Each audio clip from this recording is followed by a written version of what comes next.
Friends, Mr. Vasudeva gave us a very rich harvest of the poor state of India.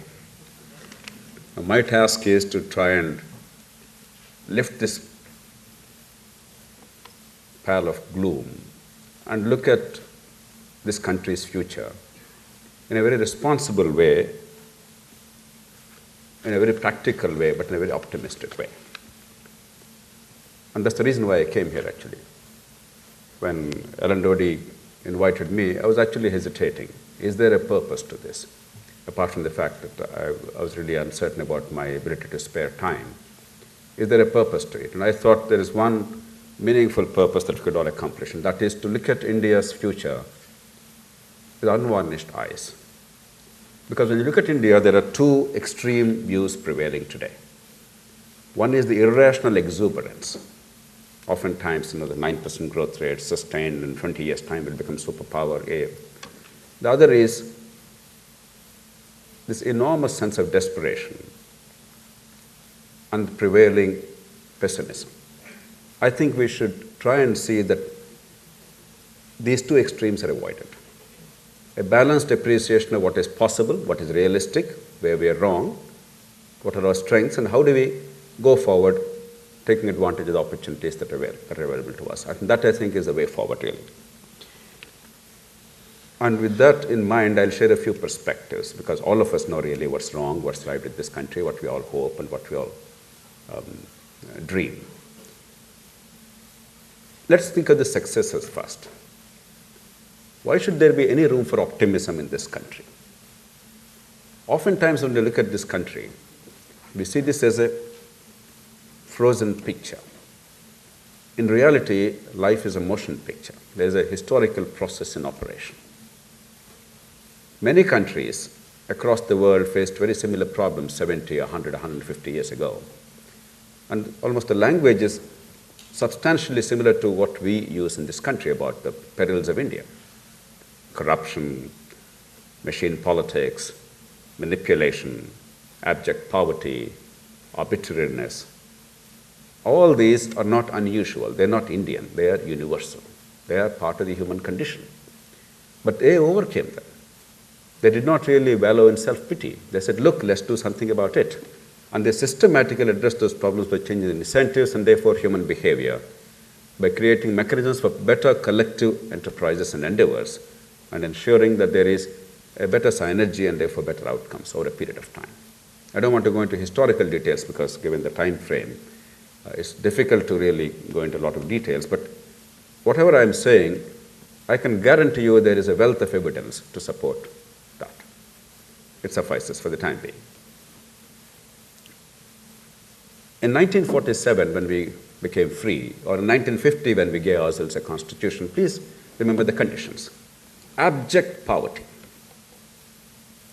a very high level of illiteracy, a high degree of centralization, and incapacity to access even the simplest of services from the state. These were the four unique conditions in which we gave ourselves democracy. No country on earth dared to give itself democracy before us with those conditions. And from day one, we gave ourselves universal franchise. Please remember, the United States took from 1792 to 1920s to give women the voting rights. Though the black people were given the voting rights notionally by 1870s, in reality it became operational only in the 1960s. Please remember, Britain took about 4 centuries to give women the vote. Only in the 1920s, British women got the vote.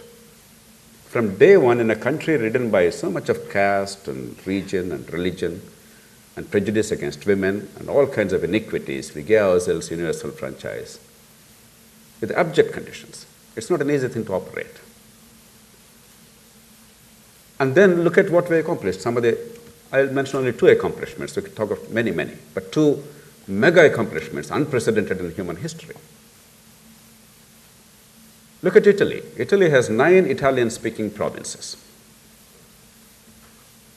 And it took 23 years of great statesmanship and struggle between 1843 and 1871 to unify 9 Italian-speaking provinces of the same religion, Catholic, Christian, same skin color, same literature, same language, same geography. And yet 23 years of relentless struggle. Look at Germany.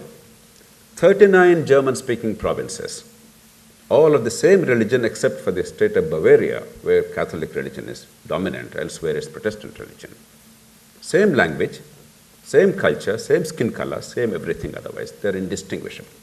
And yet 9 years of blood and iron under Bismarck and the loss of hundreds of thousands of lives were necessitated to unify Germany.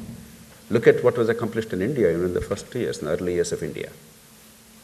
In a country with unmatched diversity of language, caste, region, religion, everything that's conceivable, imaginable in the world exists in this country in terms of diversity. 540 princely states were unified and integrated in a period of about 15 months without a shot being fired except in the state of Hyderabad. Not a shot fired. And in Hyderabad too, fewer than 10 Indian soldiers died in the police action. Probably hundreds of the Nizam's soldiers died. Probably many more died in the unrest that followed rather than the army action. But it was a remarkable accomplishment. Oftentimes we forget how this country has achieved miracles. No other country can even dream of that. Look at another great accomplishment. In no other country in the world do we have so many languages. We all are comfortable, we are able to communicate because you speak in a language we all understand, English, which is not really our language to start with. But look at the bulk of the people of India. There is no Indian who can speak in his own native tongue and be understood by more than 40% of the people. That's in case of Hindi. In respect of all other languages, no more than 9 or 8 or 10% of people understand in the whole country. Look at the scenario in the world. Look at Sri Lanka, our neighbor. They just had 2 languages, a piddly country, a tiny country, Sinhala and Tamil. Because they did not know how to deal with them, they faced more than 25 years of strife and bloodshed, and enormous economic decline or stagnation and political convulsion. And only today they are trying to pick up the pieces. Only because they could not accommodate one additional language.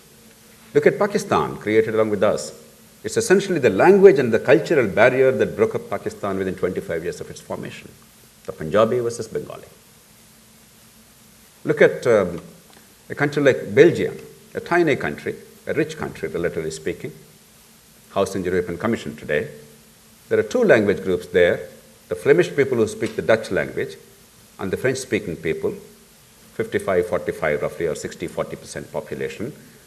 And yet the tiny country is not able to form a government, a stable government for years despite elections because of the linguistic differences. Look at a very rich country like Canada. Just one province, Quebec, with one additional language of French. They're not able to reconcile, and almost every other year or alternative election, you talk about secession, referendum, this and that. You never know when the country is going to break up. And then look at India. I'm sure almost none of us can actually list all the languages listed in the constitution of this country, if you are suddenly asked. I'm sure none of us can recognize all these languages when somebody speaks them. Some we can recognize, many others we can guess. A few, I'm sure we have no clue. And yet a remarkable federalism was built on this. India, which started as a more or less unitary country, union of states, which actually became federal largely because of linguistic reorganization of states, which is a very peaceful operation, and the linguistic differences have not created a problem either economically or politically or socially. It's a miracle. It's a post-independence miracle, not merely the first generation, it happened subsequently. And that federalism, if anything, became stronger in the past 20 years, at a time when we are talking about decline in values and poor quality leadership. All this is true. And yet, in the last 20 years, this federalism has actually come into its own. The states are now much more powerful than ever before. They can preside over their own destinies. They can create examples of excellence, models to be replicated across the country.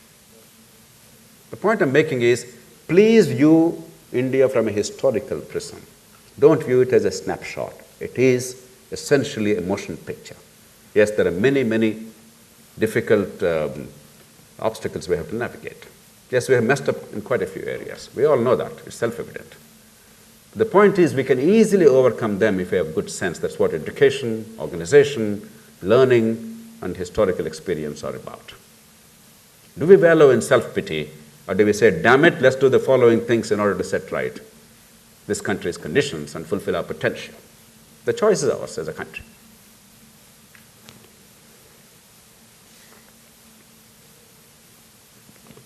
Mr. Vasudeva talked about what is the meaning of being a superpower. And he gave us a list of things. We all agree with that. And just to recap, nothing new, let me state briefly, what are the things that we are seeking? When we say we are going to be a superpower, is it that we are seeking 8,000 missiles, thermonuclear weapons, and ICBMs, and the ability to decimate the rest of the world? Certainly we do want a few missiles. I'm certainly not a nuclear pacifist. I'm a nuclear hawk when it's warranted, because after all, my country's prestige as well as security do demand that I have enough defense capability. But it's not really important beyond a point for the superpower status to have our place in the global committee of nations. We are talking about the practical things. We are talking about economic growth. Unquestionably, no matter what anybody says, a country that has no economic growth and GDP cannot be a major power in the world today, cannot be a significant factor. So anybody who says economy is not important, there are many other spiritual things, well, I salute you, but I think you are not living in a practical world.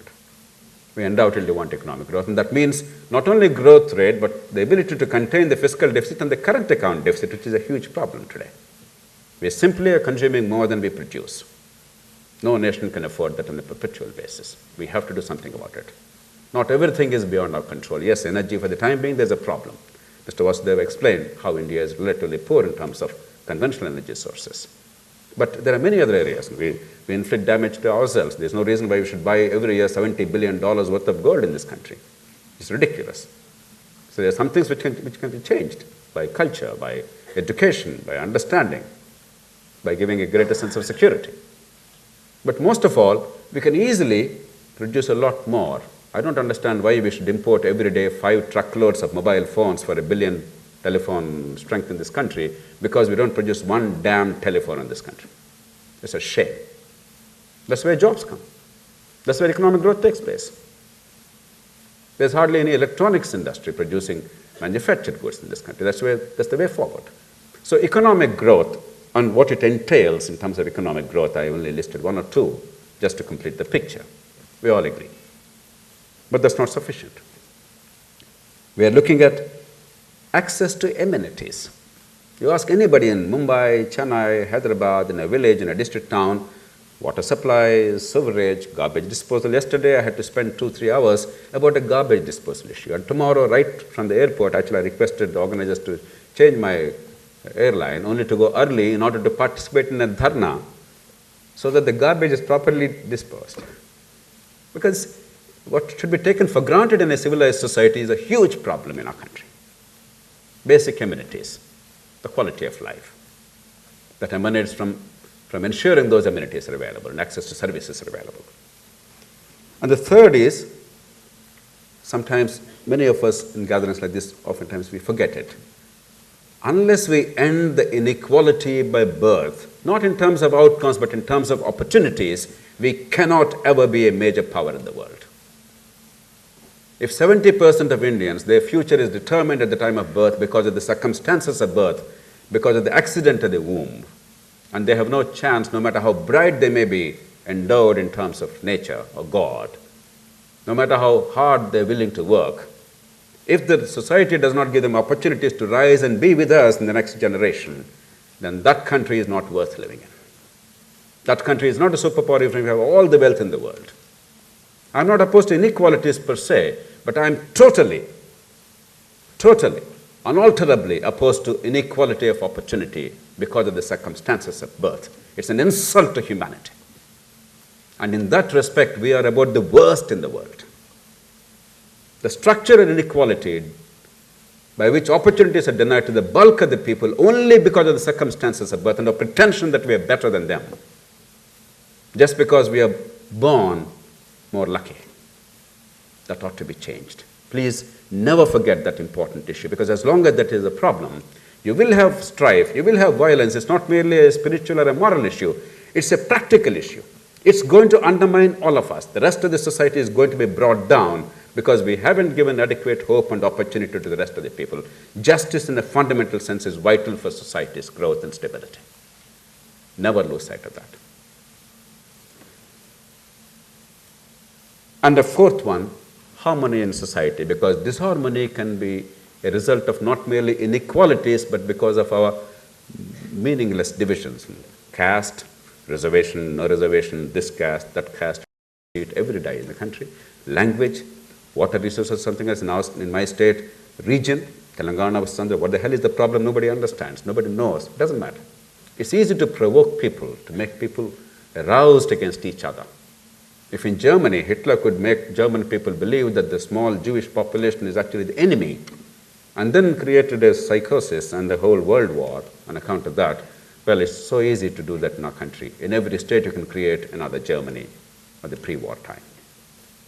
Caste versus caste, region versus region, religion versus religion, even party versus party, faction versus faction. It's so easy to manufacture those problems and create an artificial enemy and say, he is the cause of your problem. Not you and your hard work and your ability or your innovation, but he is the cause of the problem. Decimate him and you're okay.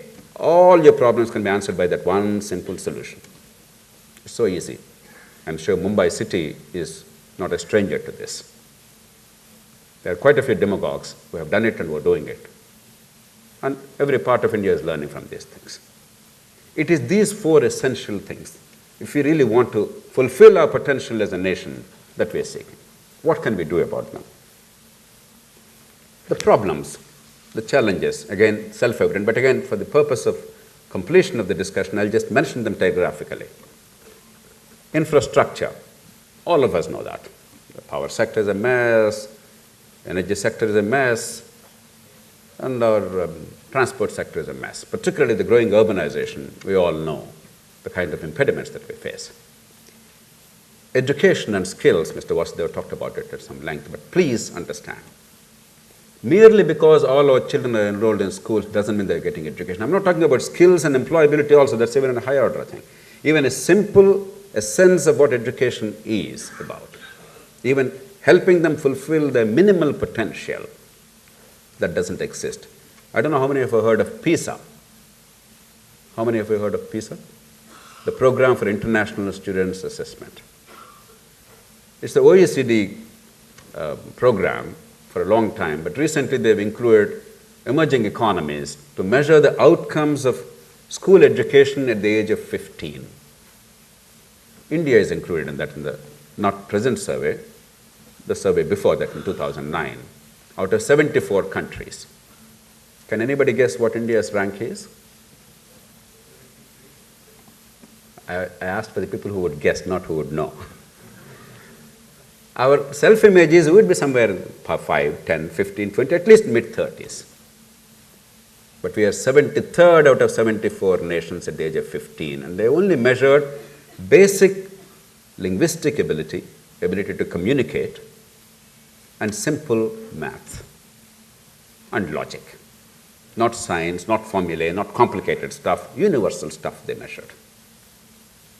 We are lucky that there's a country called Kyrgyzstan, which is included in their survey because they got the last place. Otherwise, India would have had that very terrible, dubious distinction. And you know which is the number one country? China. Not United States, not Britain, not Japan, not Germany, China. Now, it's both a distressing signal and also a very hopeful signal. Distressing because we deserve something much better. We're doing pretty badly. Hopeful because if China could do it, it doesn't require a huge amount of resources. It doesn't require fantastic technology. It requires will and skill and passion. And here is the good news. The demand side is extremely strong in India. There is probably greater demand for education, healthcare, and many other things in this country than elsewhere in the world. In Britain, when they increased the university fees to about £3,000 per student, £3,000 per student per annum, there were riots in the streets of London. It was a politically hugely unpopular thing to go to Oxford or Cambridge. In India, even at a primary school level, a rickshaw puller is willing to spend way beyond his means to give his children a head start. The demand side is extremely strong. We have tremendous civilizational strength. It's the supply side that stinks to high heavens. We can easily set it right if we only alter the incentives. It's not a problem. We're not Africa. We're not even Britain, where people are not willing to pay. We're India, where people really are willing to sacrifice anything and everything for the next generation. We are superb families. One of our greatest and enduring strengths, family as an institution. It's just that we messed up. Not only the government, the universities, the educational establishments, all of us together, we simply messed up. But we can set it right so easily. Centralization. People of our class in particular, people who wear nice clothes, a jacket and tie, and speak English, we love centralization. Because that's when we access the bureaucracy at the top, the politicians at the top, English language newspapers, but you can never become a great nation if you want to centralize the country. Believe me. No nation on earth became great by over-centralization, not in the modern era. Maybe in the Roman Empire, yes. Maybe Egyptian Empire, but not in the modern era. Show me one country. Impossible. Then, of course, the problem of rule of law. If you ask me to identify the two great challenges of India, challenge of keeping pace with urbanization and the challenge of rule of law. 100 years ago, 50 years ago, it was not so important because the social controls were adequate. Everybody knew everybody else. Khandan was important. Somebody's son or daughter, if she misbehaved, he misbehaved, there's a price to pay socially, and therefore societal controls were adequate, and state control was hopeless but was not necessary. But today, with greater impersonal behavior, greater urban migration, greater modernization, unless the state actually is able to enforce rule of law fairly, justly, efficiently, effectively, we have a huge problem. We oftentimes take it for granted. We have a huge crisis in the country. Rule of law does not merely mean order, it means fairness and equity, equality before law, but efficient delivery at the same time. And of course, how can you ignore elections, politics, and corruption? And we must shed much of our hypocrisy if we want to address that. The other day, one of the politicians in Mumbai or Maharashtra, Munde, all he said was that he spent 8 crores to get elected. Instead of all of us sitting and saying, look, what can we do to improve this situation? We cannot afford this kind of corrupt election where vote buying is common and illegitimate expenditure and lying through the teeth. This has to give way to something more sensible. Instead of looking at it that way, what have we done? A cynical, self-serving, perfunctory, hypocritical exercise. The Election Commission gives a notice and we have front page headlines. Knowing full well that 99.9% of the legislators in India are elected by spending 5, 10, 15, 20, 25, 30, 40 crores of rupees each other. We all know that. Prime Minister Vajpayee said it umpteen times in Parliament. People like me have been shouting from rooftops for the past 16, 17 years. We all know that. But we pretend that there is one isolated aberration. If we simply rap this fellow on the knuckles and shut him up, the problem is solved. That's not the way to become great. Sorry. You become great as an individual or as a nation because you acknowledge problems and overcome them. You design institutions and create incentives to alter human behavior and get better outcomes. That's how you become great. You don't become great by being namby-pamby. You don't become great by being pussy-footed. You don't become great because you're a hypocrite or you're a liar. You become great because you transcend the human condition. You create a vision for the people and make people understand that that vision is not beyond your reach and there are ways of reaching there, and inspire people to collectively endeavor to reach that destination. That's the hallmark of greatness. Not this namby-pamby, hypocritical, perfunctory exercise. I'm sorry for using short words, very sharp words. Sampath is my colleague. I succeeded him twice in government, so he's a great personal friend, nothing personal.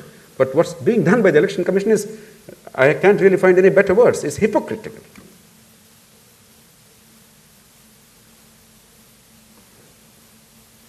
As I said, there are many positives. Demand side is very strong, I already mentioned that. The rise of the states, today you have beacons. Now, the whole country's decline or problems do not really visit upon the states. You can have islands in each state. Each state can compete. Suddenly, in the past 20 years, that has happened. One of the great improvements in the country, technology. Let me give a couple of illustrations. Only the last week, I learned of something very exciting. To me, that's very exciting because the DRDO scientists, they've isolated a bacterial strain from Antarctica. Now, this is a unique strain that can digest human waste, the night soil, within hours.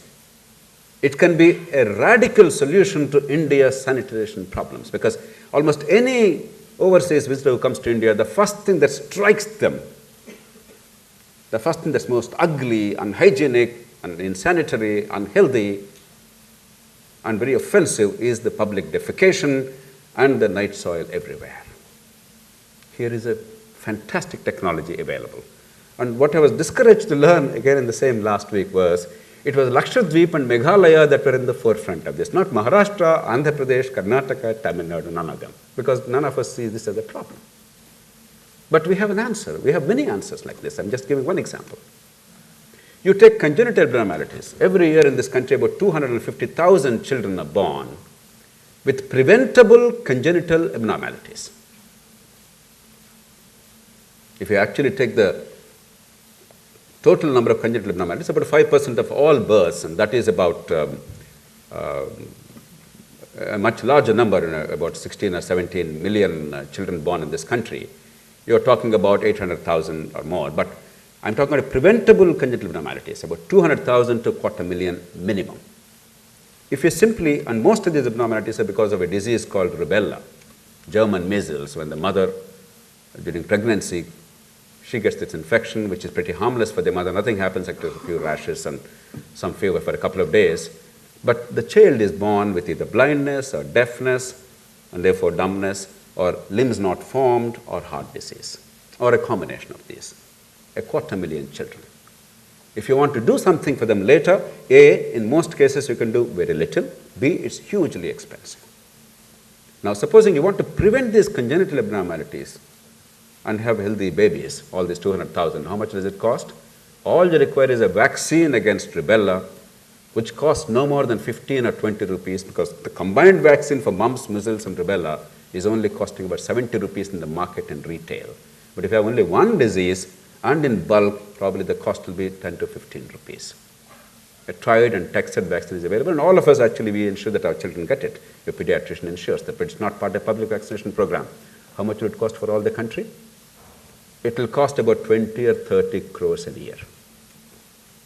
Let alone the country's budget, if you ask Mr.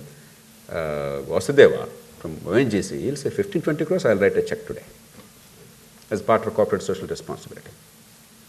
Money is not a problem. And yet, 250,000 children are born every year with preventable congenital abnormalities.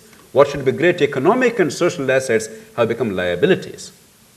And if you want to address even minimally, it costs at least 100 times more for this country. We are uniquely privileged because you are in the first generation in human history when we have the technology and the resources to fulfill most of our dreams, fulfill much of human potential, and eliminate most of the avoidable suffering. If you really want to choose when you should live, I would say this is the best of all times. We are lucky. We are so privileged because so much more can be accomplished, but only if you are wise, if you are sensible. The problem is not resources or technology. The problem is wisdom. The problem is the will. The problem is the passion and the drive and the dynamism. If you don't even dream, the Sanskrit sloka says, Omkara parivrittam vishvam, sankalpa parimitam drishyam. If sankalpa, if that will, if that is very limited, then your worldview is very limited. You can never become great. The problem is not with resources and technology. I'm not saying you have unlimited resources. I'm not an idiot. Well, my wife believes I am. But I do believe that I'm not too much of an idiot, at least. Resources are important. Nobody has unlimited resources. No country has them. Not America, not China. But we have reasonable resources of all kinds together. We have technology. We have opportunities. We're underperforming, not because we don't have them. We simply don't have sankalpa. Demography, a great advantage, could be also a great liability. Mr. Vasudeva said, what is a demographic dividend could easily become a demographic nightmare if we mishandle it, and already we have begun to mishandle it, and the window of opportunity is closing. We were discussing this morning, Mr. Mali and I. Every year we're adding about 12 million people for the working age population, whereas China is actually losing about 3.5 million people in a year. And if we know how to put them to productive use, and if we know how to restructure our economy to create these jobs and create wealth, and therefore goods and services for the people of this country and the rest of the world, most of our problems are over and we really fulfill our potential, but we're not doing enough. The opportunity exists, demographic dividend. Energy sector, Mr. Vasudeva is absolutely right. We are not very well endowed, but luckily, because others are now well endowed, the demand is now declining, and India's saving grace would be because the United States has developed now the fracking technology, and therefore the prices of oil can no longer be dictated by the Middle Eastern kebab. The price will be much more moderate in the medium term. But more important, the non-conventional energies are now coming to the fore. Germany today has about 25 to 30% generation capability through solar power, though its actual generation is about 10 to 12% of the total grid, but which is remarkable. Or wind, or something else.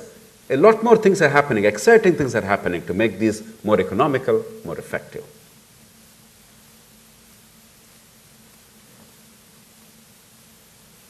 And finally, despite all the fractures and fissures in this country, the broader sense of unity and stability.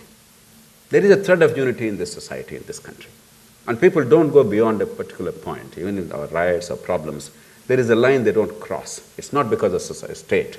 It's because of the societal regulations. These are our strengths.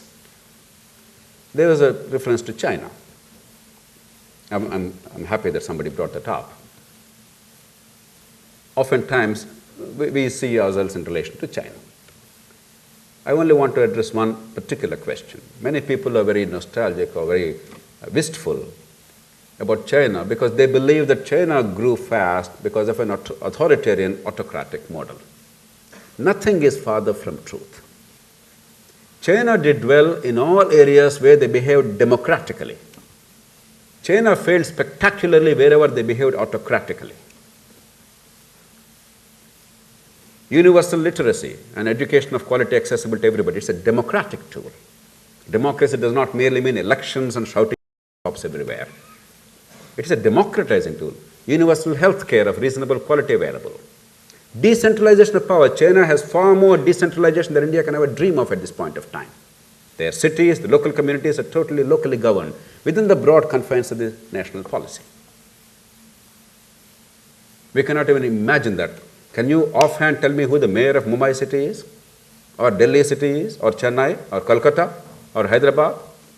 There are local governments in this country. You can actually talk of Shanghai mayor today, because they are the next great leaders of that country. Or Chengdu, or some other city. China is far more decentralized. It's again a tool of democracy. There's actually deliberative democracy tool applied in much of China today, in allocation of resources and taking up projects and so on and so forth. And technology transfer to rural areas. And job creation, that's a democratizing tool. You are spreading incomes. You made job creation your central policy plank. And where China behaved autocratically, there are two spectacular examples. One is the 1950s great leap forward, when Mao Zedong said, we don't have steel, all right, convert all plowshares into steel.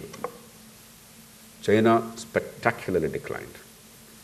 20 million people died between 1958 and 61 because of starvation in China. It's not authoritarianism that delivers. It is sensible public policy and democratization. It's not democratization that fails. It is the confusion between democracy and chaos, freedom and license.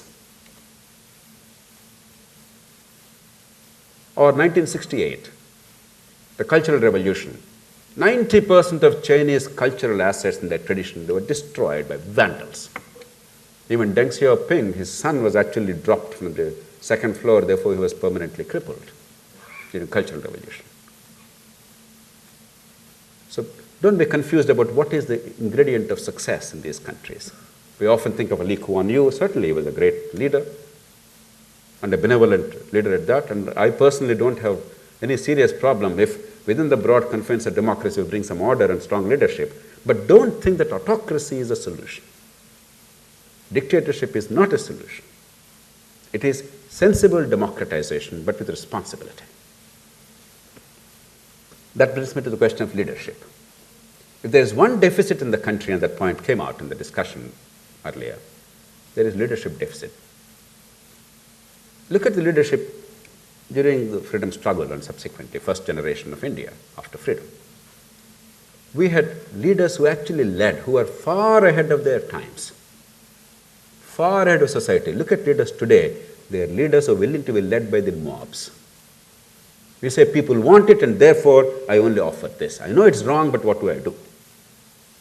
They were leaders, these are laggards. These are not leaders. People who fall behind the public and the society, who cannot make people aspire for a bigger dream, they're not leaders. The word leaders is not applicable to them. People who can set a higher goal and take the people forward, they are the ones who are leaders.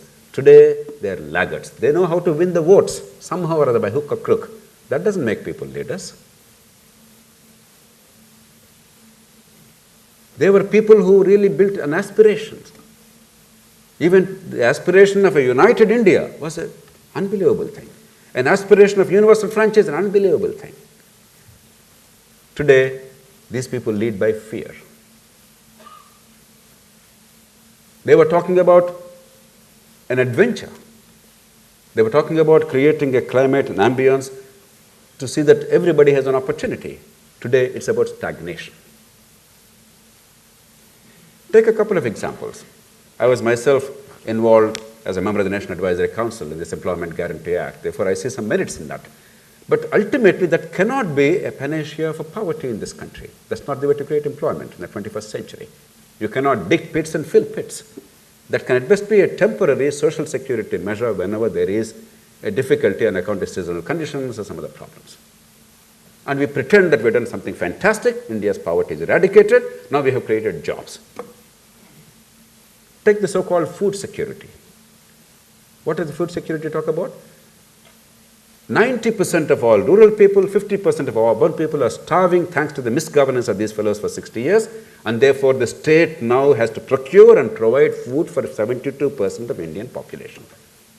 Nobody is even challenging these assumptions. We're all acknowledging it and accepting it. And now, what should be a fringe issue has become a mainstream issue in the country. And if somebody opposes it, you are opposing feeding the starving people. Leadership not leading, lagging. Leadership that's looking at the votes that come as a result of it, in the hope that somehow people are very grateful to you because you gave them 2 morsels of food that day and they vote for you.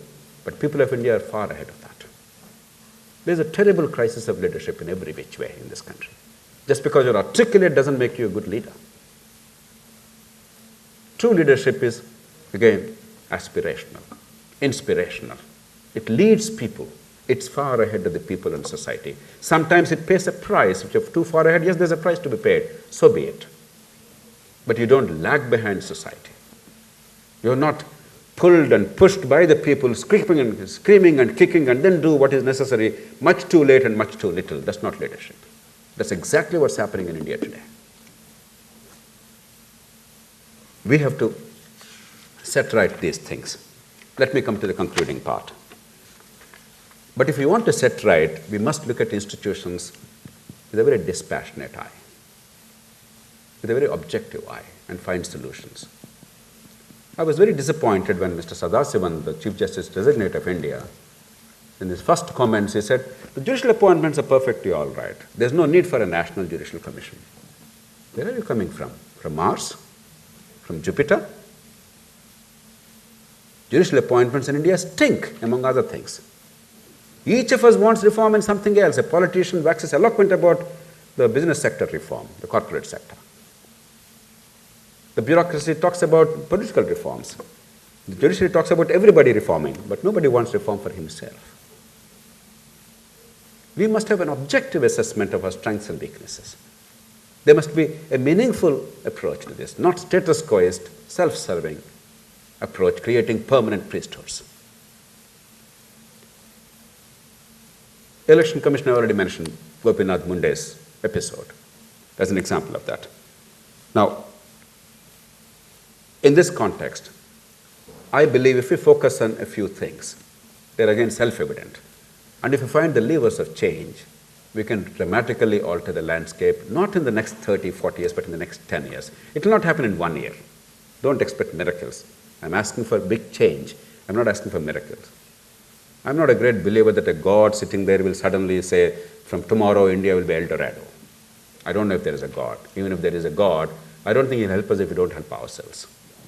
So practical change, but significant change, mega change. Education, I already mentioned, demand side is very strong with a few critical inputs and the right kind of levers as incentives. There will be dramatic outcomes. Instead, they have made a mess of Education Act. With due respects, Mr. Vasudevan, Right to Education Act is a disaster. We must never confuse symbolism with outcomes. We must never confuse articulation of an issue with substance, activity with achievement.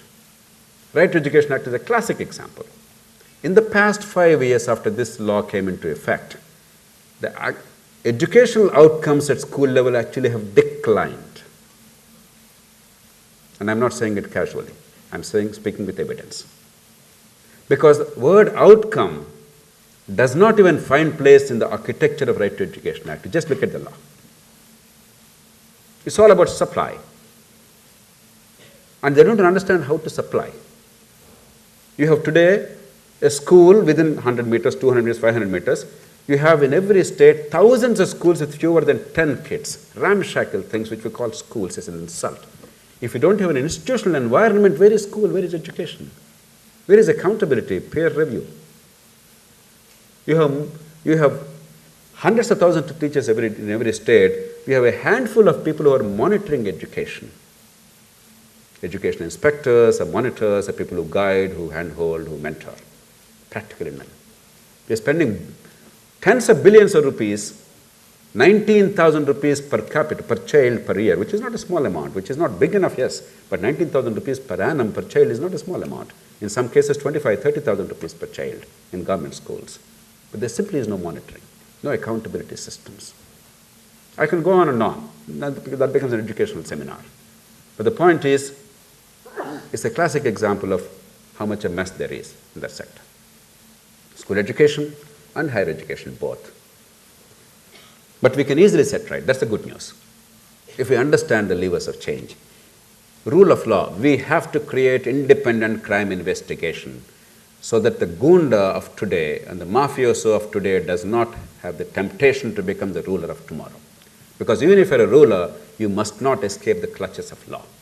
The law must be both just and efficient and fair, equitable to all. I will actually measure the outcomes in terms of my family. Therefore, there's politics of individuation instead of primordial loyalties, which are the cause of these divisions in politics in this country. So in a sensible but accountable manner. I'm not expecting locally some great Gandhian heroes. I'm expecting ordinary human beings. But change incentives and hold them to account and yet empower them locally. Deny them these alibis. Then the Naxalites become the local leaders in the village. They won't become the enemies of the country or the society.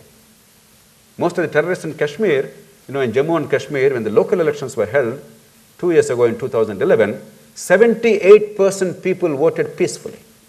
In a state where to get 10% polling in assembly parliament election is a miracle, with a lot of bloodshed at that, with hundreds of thousands of security men, 78% people voted with hope peacefully. And a priceless opportunity was squandered by our people.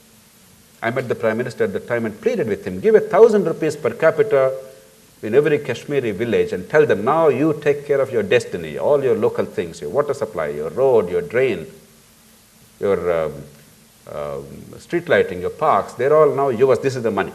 The Prime Minister could have easily written that check with the left hand. What is 1,000 crores, 1,500 crores to solve the problem of Kashmir? Instead we bungled. And Kashmir insurgency is again resurfacing because of our failure. The solutions exist if we know how to intelligently apply them to suit our conditions. skills and jobs. In addition to education itself, again, there was a discussion, so I will not go into that, but job creation. Mere skilling is not sufficient, it's necessary. But we have to create enterprises that create jobs. We are creating enterprises that create profits, but not jobs. We have to go into manufacturing sector in a big way. No large economy of India's size and diversity can prosper and create jobs without manufacturing sector becoming much more important than it is today. Today, nobody wants to enter manufacturing because most of the corruption is in indirect taxes related to manufacturing. Most infrastructure problems in manufacturing. The residual license raj in manufacturing. So who would want to enter manufacturing if you want to make money and if you have ambition? We made it impossible for people of good sense to come into manufacturing. We have to create all these conditions to make manufacturing one of the essential engines of economic growth so that job creation takes place and current account deficit can come down. And we can create a healthcare system which our people deserve. Britain in 1948, at a time of massive rationing, when if you ate egg, it was a crime because egg was not available for the people. It was only for the soldiers and the few. If you simply ate egg at home, somehow you bought it in the black market, you were a criminal, you were put in jail. Those were the conditions. There was abject poverty, rationing, technology was primitive relative to today's thing. And yet, Britain built one of the most enduring and effective systems of healthcare, National Health Service, in 48. And today, 65 years later, we can do much better. Again, I don't want to go into detail. We can easily do that. Today, the pain that most people, the poor people, pay in this country, even the middle classes, the pain they suffer in this country on account of lack of health care is something unimaginable. It's one of the greatest sins in this country, that avoidable suffering. All these can be done with our resources and our technology, and there is a consensus available if you know how to build a consensus, because nobody is opposed to them. But somebody, and not one somebody, but thousands of somebodies in every sector must stand up and look at India with a fresh eye and say, damn it, let's get this done. My hope is that it's fora like this that will create that kind of energy, collective, informed assertion to help transform India and convert this angst, this ennui, this sense of desperation into something positive and creative, and something that can actually deliver, not in the distant future, 40, 50 years later, in the long time, as somebody said, we're all dead, but in the intermediate term. In the next 5 to 10 years, India can have all the ingredients to be a great superpower. It will not become a superpower instantly, but in 10 years' time, we can build all this and create the infrastructure to then become a superpower in the next 20 years after that. It's not beyond our capability. We have lost some time, but all is not yet lost. But if we simply wallow in self-pity, or if we have unrealistic expectations, then I'm afraid we will not perish as a country suddenly, but we'll continue to do what we're doing. We're good at it. This plodding and pushing and underperforming, becoming also ran. Do you remember? There was a time when there was ABC of tennis, Amrutraj, Borg and Connors. They were called ABC of tennis. What happened to Borg and Connors? What happened to Amrutraj? Let's not become Amrutrajas. Let's be Borg and Connors. Thank you. Swapnil. Good morning, sir. And I'm glad that people like you still exist in the country. I am going to visit your website and see how I can contribute to your party, because I'm really inspired by what you said. I have two questions for you. You are currently an MLA under the system that you spoke, that have made you really happy. It's excruciatingly painful, first of all, to get elected. Believe me, I am about the only, or at least one of the very few, there may be a few states like Kerala and Bengal where actually big money is not required to get elected, but definitely not Andhra Pradesh, not Maharashtra, not Karnataka, not Tamil Nadu, increasingly not Delhi, not Punjab, many, including Kashmir. Even in Jammu and Kashmir, I was told that the National Conference paid 500 rupees per vote in the last election, and PDP paid 300 rupees per vote. And that is when I was absolutely certain that Kashmir would never secede from India. Because they have now become, I thought with the terrorism, this language, this religion and other things, I thought good, bad, ugly, money is not an issue in elections. But once I realized that was the case, then I was confident. I spent about 4.9 lakhs or so to get elected. But it's virtually impossible except for a very select few, with a high degree of credibility, a lifetime of service and record of service and visibility, and the trust that you built over a period of time, not merely one day's media manipulation, but over a period of time, because people have seen it. That opportunity is available to very few, and people with such opportunities actually can succeed hugely in life. They can become the next billionaires, they can do practically anything they like in government or outside. Why should they really go through this mess? You know, there's a beautiful Telugu poem about Yudhishthira and all the Pandavas entering the Virata's court. I mean, these mighty Pandavas going to Virata's court. Kunjara yodhambo domakuttuka chochen. It's like an elephant's trunk entering doma is machar, mosquito's throat. It really is humiliating in many senses, because our legislators don't do or not expected to do what a legislator should be doing.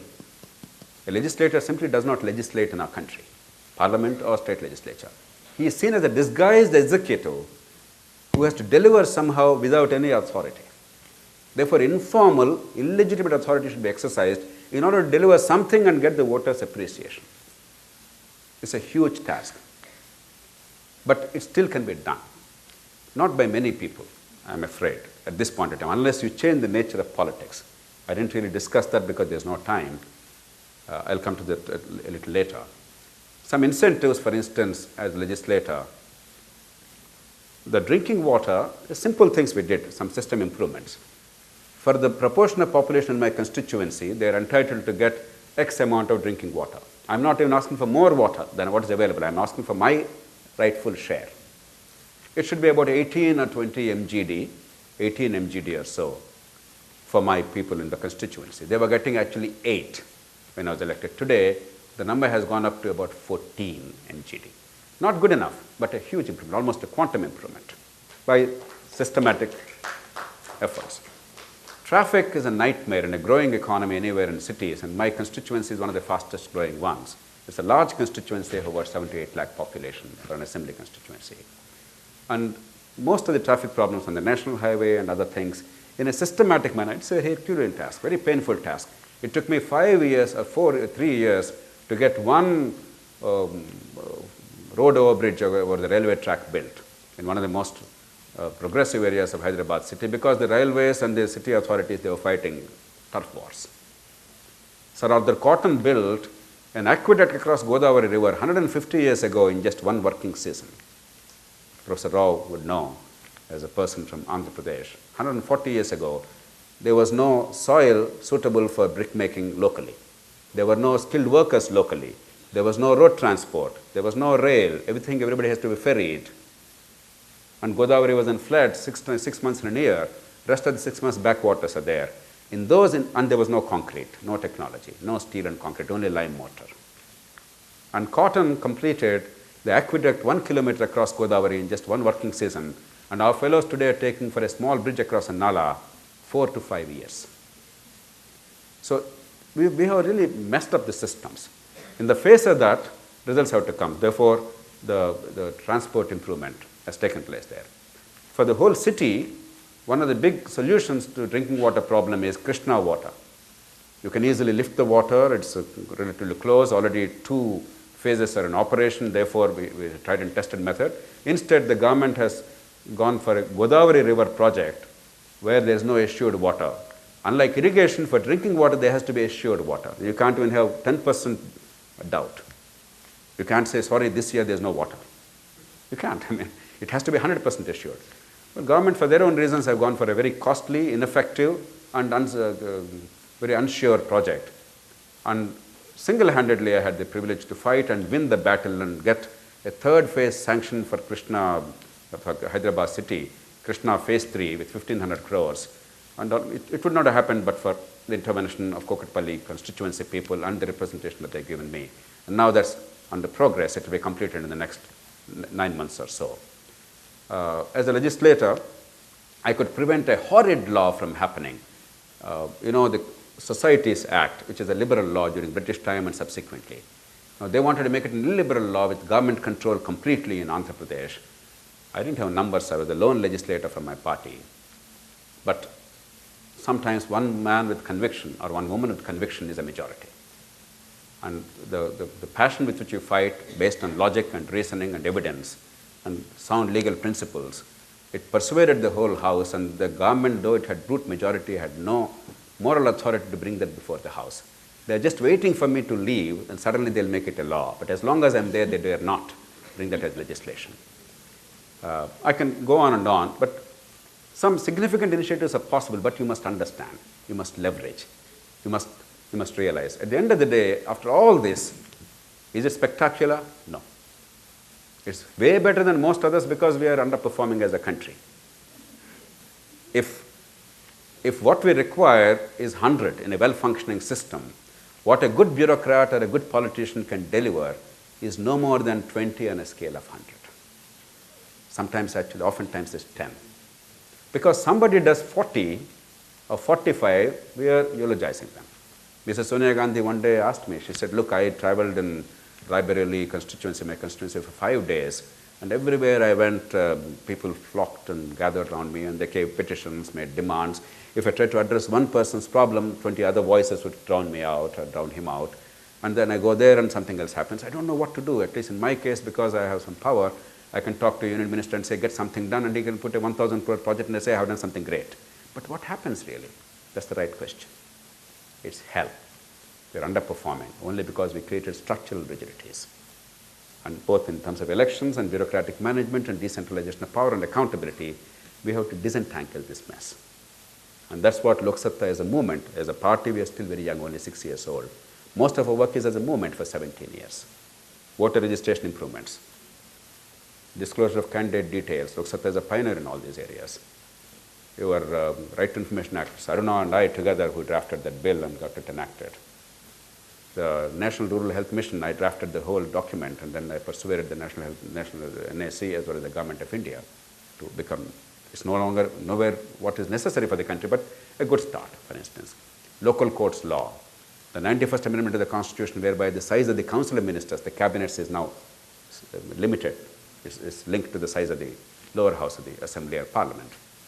The anti-defection law tightening by the same constitutional amendment. 97th Amendment of the Constitution, whereby cooperatives are now liberalized. Under Article 19(1)(c), now cooperatives are added. Therefore, the right to form cooperatives, unfettered by bureaucratic controls, now exists. I can go on and on. At least 15 or 16 major changes happened because of the initiatives of Lok Satta movement. Not because we had huge numbers. We had sympathy of the millions, at least in some parts of India, but we had vote only of a few number. Only a few 100,000 people. More vote would help, but even that limited thing, if you know how to leverage it, if you really have wisdom, if you know how to seize the opportunities, you can make it happen. A political funding reform law, in the face of Tehelka, instead of shouting from rooftop about what's wrong, we went to all the parties and said, let's use this as an opportunity to create a framework for legitimate political funding, create the right kind of incentives. All of them agreed, in ruling party and in opposition. By unanimous consent, a law was enacted. The 2003 law.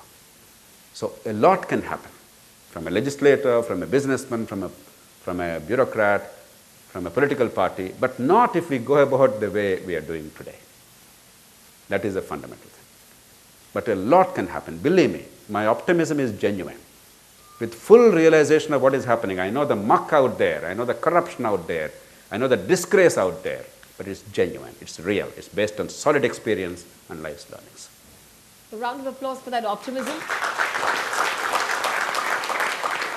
So I have a question for you, which is essentially Gen Y related. So apologies to all the Gen Y in the audience. This is not very complimentary, but it's actually a question for you. Have Gen Y lost interest in leadership for entrepreneurial ventures? If so, how will this stop us from becoming a superpower? This is one question. I'm going to combine that with another question from Amit Shetty. Considering the youth's reluctance to so much as cast a vote, is it worth it to invest in the comforts of Gen Y within our country? The first part I didn't understand. The first part is, have Gen Y lost interest in leadership for entrepreneurial ventures?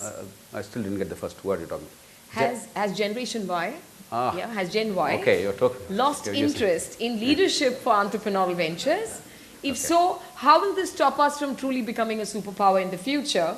Combined with another question that Amit Shetty has saying, the second one. considering, Okay. yeah, well, they I don't don't cast a think vote. that the young generation is deficient in a way. I must be honest. Every generation, as it becomes old and aged, there's a tendency to think that the young people are a nuisance, they're useless, we were all hardworking, we were capable, we were good, we were fantastic.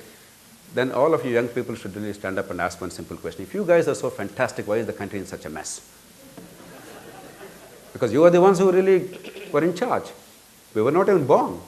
So don't believe this nonsense. Every generation has this problem. There's a book called The Name of the Rose. Anybody has read it? Umberto Eco. It also came as a film with Sean Connery in the lead. It's really about something that happened in the Middle Ages in a monastery somewhere in Europe. The style is that of a young man who witnessed certain unique events, some violent events in a monastery when he was young, at the age of 20, 25, at the feet of his great master, a great man of great wisdom and learning. And 50, 60 years later, as an old man, he was recounting those events. That was the basic style. And in that book, there are passage after passage which say, oh, in those days the world was noble, and people were spiritual and godly, and everything was fantastic, and today everybody is rotten, and there is no morality, there is no spiritualism, society has gone to dogs. Page after page, you see exactly what's discussed in India. It's not the generation that is a problem, it is us of the elder generation who still hold the levers of power, who is incapacity to create instruments for these people to fulfill their potential. Otherwise, the potential is phenomenal. They are brighter, they are smarter, they are more aggressive, they are more secure. What was the security we felt? Whether the ONGC chairman today or me, why did we go into government jobs? In my case, of course, not as a career because I was a doctor, I was angry with emergency, but even then, I thought of government as a means of doing something. But for most of us, the government was the job. That's the only thing. Today, you all have a different vision. Government also is willing to work, but for a cause. We're willing to get out when you want it.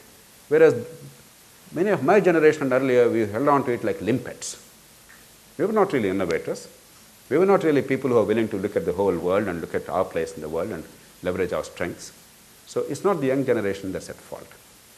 Certainly, voting behavior of the middle classes and the young people must improve.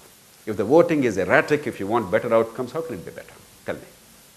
We have to make this voting presence felt because now, as incomes are rising, urbanization is growing, and young people's numbers are important, demographically and electorally, we must make them vote, persuade them to vote. That's why I am also a supporter of one illiberal policy, and that is compulsory voting system. Not that you can put people behind bars for not voting, but you can create some small incentives and disincentives.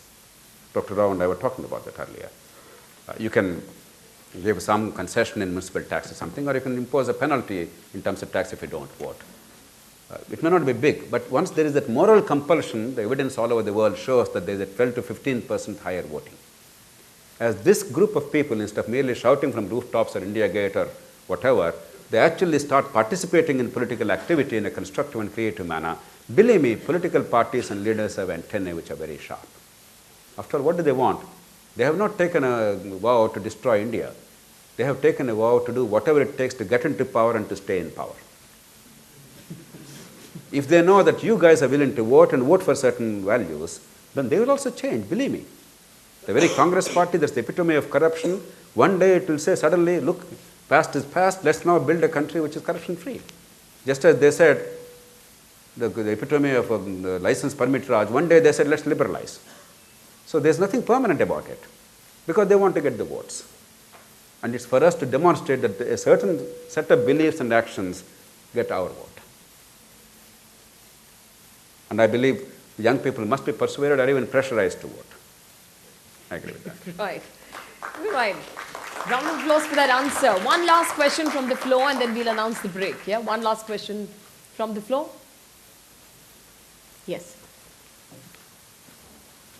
Stalin? JP, always inspiring to hear you. I have a different opinion about your assessment of RTE, the right to education, but I don't think my question is based on that. But I was curious about your repeated mention of decentralization, which most of us would agree with in principle. But the social inequities, which also you pressed on, which is kind of a centralized notion, right? Caste, or patriarchy that perpetuates gender inequity is a very centralized notion.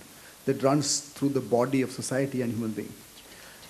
So how does the two sort of sit well together? Decentralization of opportunities on the one hand, and centralized problems of caste and patriarchy, for example. And how do we, for example, say, like your example of the suggestion to Jammu and Kashmir Chief Minister to allocate decentralized funds, fantastic idea.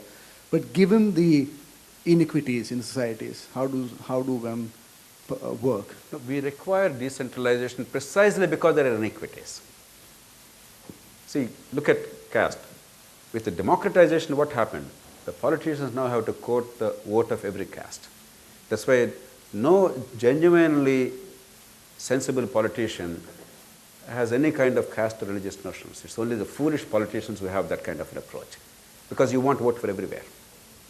And therefore, once you create that compulsion locally, but you come out of the structural Indian society's rigidities, that means come out of the traditional village, but create a local government which is larger than village, because in a village, the power of oppressive power of tradition is much greater than democratizing power of the vote. But if you create a larger body where the people who are dealing with each other are not in this hierarchy for centuries, but there's a much larger organization, then the voting behavior will be different. And the politicians who seek their vote will behave differently. Ultimately, it will lead to politics of individuation from politics of primordial loyalties. Today, in a centralized system, primordial loyalty is the only thing. That's why the caste of the candidate is a very, very critical input, almost everywhere. And if you are a serious politician, you can't ignore the caste dimension. It's foolish to say that India is suddenly casteless and colorless. It's not true. But if your performance in terms of what matters to me in my life or to my family is something that I can measure, and I can therefore use my vote as an instrument to encourage certain behavior, then the caste is less important. As I keep reminding people, if I want to send my daughter to a school, I will not see whether the teacher is from my caste or not. I will see whether the teacher is a capable fellow who can actually give my daughter a head start. Not that caste is less important, but my daughter is more important to me than caste. If your wife has to go under a surgeon's knife, some emergency surgery is to be done, certainly I would not like to see the caste of the surgeon, but the competence of the surgeon, because it's my self-interest which actually dominates. Unless, of course, I want a cheap divorce. So, this is actually promoting politics of individuation in the face of the primordial loyalties promoted by the caste system and the centralized rigidities. Apart from that, fiscally, it's a very sound step, because people, once they understand it's my resource, there are many multiple uses for these resources, then they make increasingly rational choices. Not everybody everywhere, but some people somewhere, that example spreads. If it's not my resource, which I can access anyway, then irrational and short-term benefits become the dominant theme. Therefore, freebies versus actually improvement of the quality of life. That happens only in a decentralized economy. Otherwise, whoever wants to pursue rational policies in this country, he is doomed to fail politically. That's a very sad thing. How do you make rational policies politically electable? You cannot say, you become a martyr and give up your life and do something for the country. It's ridiculous. Some people do it still, but that's not the way forward. You must recreate incentives in a manner that the right behavior actually is rewarded. And therefore, ultimately, the real challenge of public life in India is, how do you make ethical and rational public life or politics sustainable? Today, unethical and irrational politics is eminently sustainable. It's not because all these parties are crooked that they reach there. It's because that's the only thing sustainable within the current mode. Our challenge is to prove that a different kind of politics is actually sustainable. Until that time, our finger pointing and abusing and accusing doesn't help. It only expiates our sense of guilt and makes us feel good and superior. It doesn't change the reality of India. You want to change the reality of India? There's a wealth of talent there and elsewhere. How do you redirect it? How do you recreate incentives? And sensible decentralization with accountability. I'm not a romantic. I know there's a lot of mess there. And it's not something I have not done it. I have done 200,000 acres of irrigation in one district in 2.5 years' time. The record forever in this country. I don't think anybody will ever break this in this country. It happened because I trusted people, I gave them the power, I gave them the opportunity, I made them partners, but I created incentives in such a manner that there's accountability which is inbuilt. And spectacular results too. If I worked as a civil servant merely with all the power and resources at my command, my lifetime would not have brought those results. There is no substitute to that. I am absolutely certain. There's not an iota of doubt in my mind about this. What instruments are required to improve it? Yes, let's debate. But the basic concept, there is no substitute to empowering our people in a responsible way.